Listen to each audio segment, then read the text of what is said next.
Will, você está bem? Perguntou ele. Talvez você devesse se sentar ou algo assim. William balançou a cabeça novamente, tentando se concentrar. Sim, eu estou bem, disse ele. Eu não entendo o que está acontecendo comigo, amigo. Acho que você precisa de terapia, disse Gael, em tom de brincadeira. Eu acho que sim. É estranho. Você não escutou nenhuma voz, ou barulho esquisito? William, curioso, pergunta para Gael. Eu não, respondeu. Gael zombou de seu amigo com algumas brincadeiras e o resto do caminho foi preenchido pelo som dos pássaros, de passos, e do barulho ocasional de um carro velho passando. Ao chegar no ferro velho, o portão de entrada rangeu ao ser empurrado. Lá dentro, o cheiro de óleo, ferrugem e metal queimado parecia mais denso do que nunca. Pilhas de carcaças de geladeiras, ventiladores, monitores e placas amassadas formavam uma paisagem caótica. Não havia ninguém lá para impedir a entrada. No fundo do terreno, a máquina de prensa esperava, velha, grande, com suas placas hidráulicas manchadas de graxa seca. A estrutura estava encostada numa parede de tijolos quebrados, com uma alavanca enferrujada ao lado. William se aproximou da base da prensa e colocou a caixa de papelão, que estava com todos seus pertences. O protótipo, seu maior projeto, estava quieto, silencioso, morto, sem luz. Gael ficou de lado, observando em silêncio, mãos nos bolsos. Tem certeza? William assentiu, olhando para o aparelho uma última vez. Ajeitou a caixa sob a base da prensa com um suspiro curto e um olhar carregado de decisão. O projeto, os fios, os papéis, tudo estava ali. Pronto para desaparecer. Por um instante, o ferro velho pareceu prender a respiração junto com os dois amigos. É só metal. Nada mais, disse William, um pouco incrédulo com a situação. Suas sobrancelhas estavam em curva, como se tivesse pena de si mesmo, ao tentar destruir o projeto. Cara, você tem certeza que quer acabar com tudo? Tipo, assim? Gael curvou as sobrancelhas. Do nada assim? William engole seco, respira fundo, estufando o peito e soltando o ar lentamente. Sim, respondeu. Gael caminhou até a alavanca, seus olhos fixos na peça de metal brilhante. Ele olhou para William, que estava ao lado dele, com uma expressão de curiosidade. Quer que eu puxe essa alavanca? Perguntou Gael, sua voz baixa e hesitante. Acho que ela aciona a prensa e, plaft, tudo é exprimido. William assentiu, com um olhar fixo na alavanca. Passou a mão na testa e percebeu que estava suando. Mas não era calor, era pressão. Aquela sensação incômoda de que algo grande estava para acontecer, incorporou o local.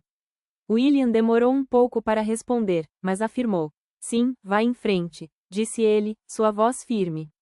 Gael estendeu a mão e agarrou a alavanca, sentindo o metal frio sob seus dedos. Ele hesitou por um momento, olhando para William novamente. Tem certeza? Perguntou, relutantemente. William assentiu novamente. Sim, estou certo, disse ele. Gael puxou a alavanca, e um zumbido sutil emanou do interior da caixa. O som era baixo e constante, como se alguma energia estivesse acumulando-se em silêncio. A caixa parecia vibrar ligeiramente, como se estivesse se preparando para liberar uma grande força. O zumbido continuou a crescer em intensidade, e a caixa começou a tremer ligeiramente. Gael e William se olharam, ambos sentindo uma mistura de excitação e apreensão. Ao redor, as sombras das estruturas enferrujadas pareciam alongar-se. O som do vento parou. Nem mesmo os pássaros empoleirados nas ferragens deram um pio. A prensa hidráulica rangeu como um monstro velho acordando de mau humor. O pistão da prensa desceu, rápido, com um rangido pesado, esmagando o ar em seu caminho e se aproximando da caixa onde William havia depositado tudo. A estrela fosforescente se quebrou, desfarelando por múltiplos fragmentos que voaram no local. Havia fumaça, muita fumaça. Por um instante, ele viu o próprio reflexo distorcido no metal da prensa. E então, antes que a prensa atingisse qualquer equipamento, o protótipo ligou sozinho, emitindo um barulho diferente desta vez, quase como um berro metálico. Sua luz verde emanava com muita força. A prensa amassou tudo. Ocorreu um som de metal esmagado, porém, a luz explodiu como um farol, com uma intensidade que parecia queimar a retina. Um brilho esmeralda intenso e pulsante engoliu tudo ao redor por um segundo, iluminando cada detalhe da sala com uma luz quase sobrenatural. O brilho foi tão forte que Gael e William tiveram que proteger os olhos com as mãos. Em seguida, um estalo surdo e profundo ecoou pelo ar, como se a própria realidade tivesse sido sacudida. Uma névoa espessa e opaca se espalhou do impacto, engolindo o ferro velho como se quisesse apagar tudo que havia ali. William, gritou Gael, tossindo forte. William também tentou se mover, mas o corpo não respondia. Tentou gritar, mas o som evaporou-se na sua garganta, como se a luz tivesse bebido até seu último suspiro. A fumaça o envolveu por completo, por estar mais próximo da prensa, pressionada ao solo. Will, gritou Gael novamente, tentando buscar seu amigo. A fumaça queimava os olhos, arranhava a garganta, fazia os pulmões implorar por ar. Ele estendia a mão em direção a William, mas tudo se tornava mais denso e mais silencioso. A fumaça foi se dissipando aos poucos, levada pelo vento. O ferro velho permanecia ali, mas não havia mais ninguém. Apenas peças e materiais velhos. Os dois jovens sumiram. Horas se passam, o dia vira noite, e Karen, em casa, percebe que o filho não voltava para casa. Karen olhou para o relógio na parede, sentindo uma onda de preocupação crescer em seu peito. Já era tarde, quase noite, William ainda não havia voltado para casa. Ela tentou ligar para o celular dele, mas o número não atendia. Karen começou a se sentir ansiosa, pensando em todos os lugares que William poderia estar. Mesmo sabendo que eles iam para o ferro velho. Começou a andar de um lado para o outro na sala, com passos fortes. Vinícius ainda não chegou em casa, mas Karen sabia que era devido ao turno de trabalho. Estava cada vez mais preocupada com o filho. De repente, o celular toca. O número era de seu filho. Karen imediatamente pega o telefone e atende. Apreensiva. Alô? Uma voz feminina do outro lado da chamada. Não era William, nem mesmo Gael. Quem está falando? Perguntou Karen. Ah, desculpe. Eu sou Laura, respondeu a voz. Eu encontrei o celular de William na minha caixa. Eu acho que ele deve ter deixado aqui por engano. A senhora estava ligando? Karen sentiu um alívio momentâneo, sabendo que o celular de William estava seguro, mas logo a preocupação voltou. Sim. Sou eu que estava ligando. Obrigada por atender de volta. Eu estou preocupada com meu filho, disse ela. Eu estava procurando por ele. Você sabe onde ele está? Laura hesitou por um momento antes de responder. Eu não sei exatamente. Nós nos encontramos mais cedo hoje, acho que ele foi para o ferro velho. Acho que é isso que ele tinha falado, respondeu Laura, através do telefone, que deixava a sua voz quase robótica.